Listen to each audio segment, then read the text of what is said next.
نگو آفساید، بگو تجاوز دشمن به خط دفاع سربازان جهت دریافت توپ. بابا این خط دشمن که میخواد تجاوز کنه به سربازان دشمن که توپو بگیره رو حفظ کنید. چیو؟ خط حفظ شده دشمن توسط تجاوز سربازان بگیرینش، نذارین رد حواستون باشه خط رو بگیرین.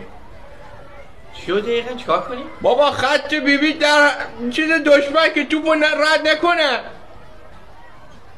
متوجه نمیشم، یه بار دیگه. بابا یه خطی هست دشمنان توش رد میشن که توپو میخوای حریف بگیری تجاوز میکنن، تجاوز به سمت به سمت بازیکن‌های دشمن. فهمیدی؟ آره فهمیدی چی شد؟ اما آفساید برو سری انجام بده. چه نگفتم آفساید؟ با تجاوز دشمنان به خط دفاعی توسط توپ نگیره. فهمیدی چی شد؟ متوجهی؟ میفهمم ولی نمیفهم. آدم احمق، آدم بیچاره.